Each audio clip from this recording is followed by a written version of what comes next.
Alright, Commanders, today we are playing on a 4x4 mat that I purchased through Green Stuff Industries. If you checked out our last Drop Zone battle report, I was using a lot of Rich's terrain for that table. And this is a mat I picked up at the same time. You check out his website, and I'll put a link in the comments below. Got 3 space stations, as I mentioned before, and then the 2 clusters. Crack on here with some army lists, and we'll get to turn 1.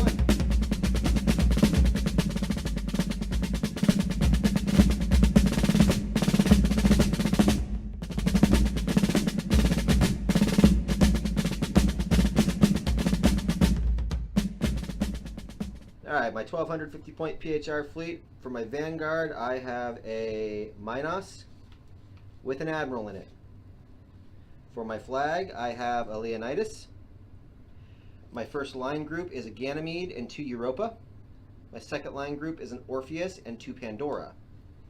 And then I have 2 identical Pathfinder groups with 2 Medea and 2 Echoes. We'll be back with the UCM list.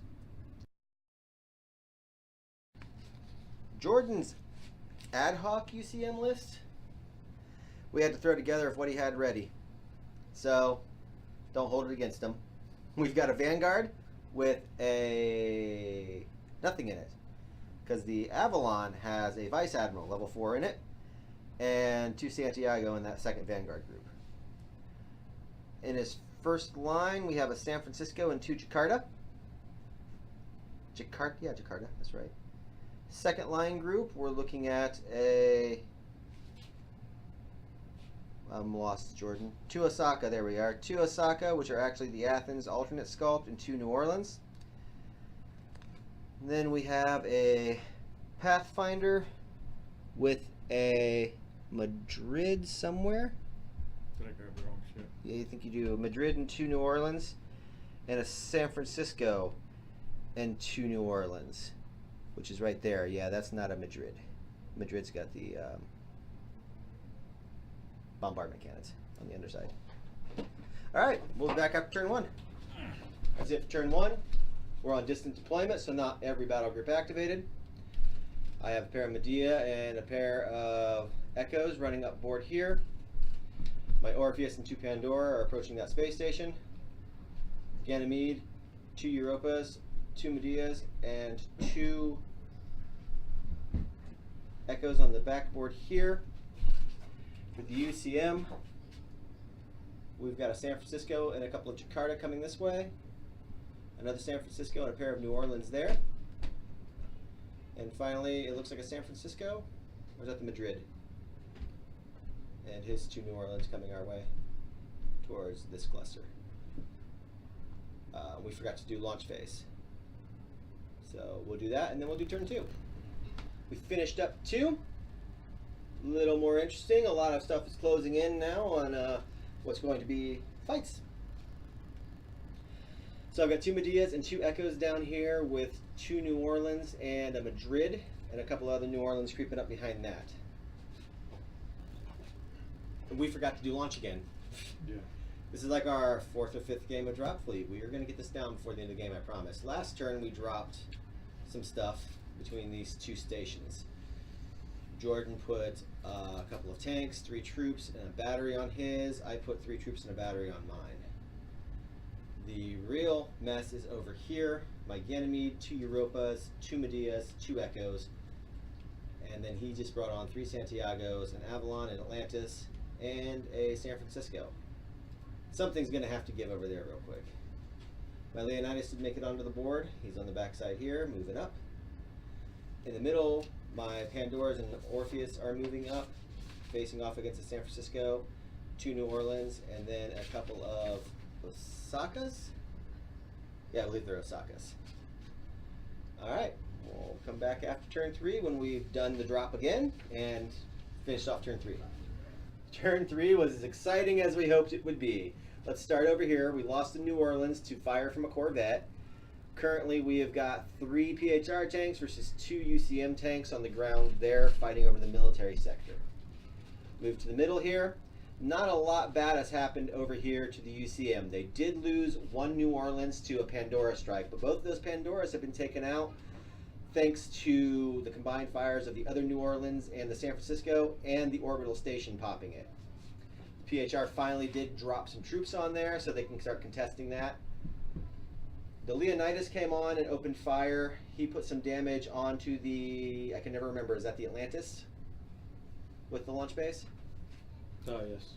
So the Atlantis took a little bit of fire, but it was nothing compared to what the Minos did when it came on, unloading its heavy and super heavy batteries onto that. Got a nice chunk of damage on it. However, the most exciting thing is you may notice there's a lot of ships missing over here from last turn. So during the launch phase, which we actually remembered to do in the proper order this time, the Atlantis launched 3 wings of bombers against the Ganymede. It was a glorious strike, crippling the Ganymede, leaving it at 6 health.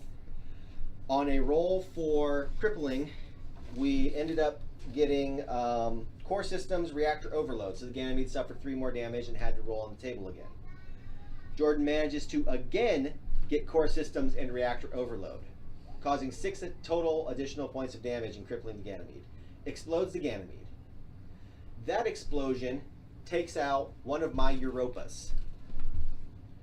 Its explosion cripples his 2 Jakartas, which both burn up. So we lost a Ganymede, a Europa, and 2 Jakartas because of that bombing run. It was pretty spectacular. So we're going into turn 4, which will be our first scoring turn. We are heavily contested on the ground over here, heavily contested on the ground over here. We are both controlling both of our space stations as far as troops go, but we do not have any ships in orbit around them. So we'll see how that all pans out. It's going to come down to tonnage. And right now the UCM is in a really good position as far as tonnage goes. So we'll see how turn 4 pans out. We'll be back then. 4 is done. Score is currently 3-1 UCM versus PHR. PHR scores 1 here, but the UCM controls the space, scoring 1. UCM controls the space there, scoring 1. And back here, it's a wash on ground, but the UCM is definitely controlling the space, gaining another point. So 3-1, UCM's winning right now. Unless, of course, we completely screwed up scoring, which anything's possible. And, you know, if we did, let us know in the comments. Not a lot of stuff blowing up this turn, was there? You lost your 1. We stopped for dinner in the middle of this, so it's all kind of coming back to me. You lost your battlecruiser to the torpedo strike. That finished it off. These 2 back here are damaged, but I am down literally to nothing but my strike carriers with your 3 corvettes. They're stacked traffic jam style, fighting to take them out back here. You managed to get your fire still on your San Francisco, so it's still burning out of control. And your battlecruiser managed to avoid orbital decay, so it's still alive. You got another New Orleans over there. I did tack another New Orleans. The Leonidas and the Ganymede managed to pop some stuff. Your San Francisco's in rough shape over here. And you lost 2 New Orleans over there, didn't you? No, that one's traffic jam, so I actually need another. Oh yeah, his sensors came back online. He's got like 1 DP left. Alright. So that's about it. We're going to come back with turn 5. Turns should start going pretty quickly here. We're losing ships. So we'll see how this goes. Turn 5, over. So UCM is left with Madrid over here, facing off against the Leonidas, a couple of corvettes. The Medeas are still in orbit, dropping. They are almost completely in control of that sector, as long as they can get rid of the Madrid. Over here, the San Francisco is traffic jammed on top of the space station. The Orpheus had orbital decay and engines out on it. It managed to repair both. We are down to 1 Osaka. The 1 was obliterated by the Minos. So we'll see what we can do about him turn 6. And on the back section here, we are down to 1 Medea only. The San Francisco tried to, what did you do, station keep? Oh, yeah. But it turned out his comms were jammed and he couldn't stop himself from flying off of the edge of the map. So, oops. But there are still a cluster of corvettes over there that could try to take out that Medea and claim that area.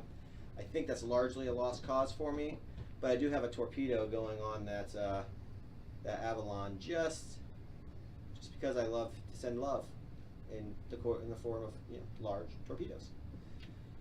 So we're still hanging at 3-1. Turn 6, we do a final scoring to see what the final is going to be, and we'll see what happens. Stick around for that. So those of you who were looking at our scoring on turn 4 and saying, what? No, that's not right. You're absolutely right. It was not right, and we figured that out.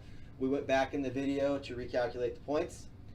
That brings the final UCM 17 to PHR 13.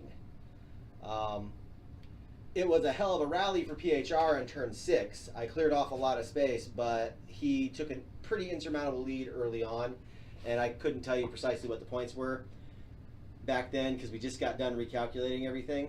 Because doing it wrong, I had actually won the game, but we're like, no, the points are way too low for this. So to give you what happened, over here, I launched a torpedo at the end of turn 5. It got over there. He did a course change, shook it, so it didn't take him, which allowed him to hold that critical location. On the ground, it was pretty hotly contested, but overall, he actually has more troops on the ground than I do. In the center here, I eradicated everything but that one ship, which allowed me to take and hold that critical location. Down here, the Leonidas came in, and even though the Madrid took out half the sectors, I was able to control the remaining areas. But those 2 sectors getting wiped out totally reduced the point value of that area, which actually helped the UCM at the end because scorched earth, there wasn't much to win. So,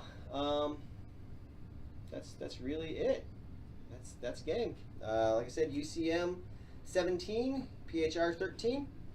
What was you said? Didn't feel like a win? Did not feel like a win. No. We'll save a lot of this discussion for the after action report, but that's that. Pop on over to the after action if you want to hear us go on about the game, and thanks for watching. Yeah,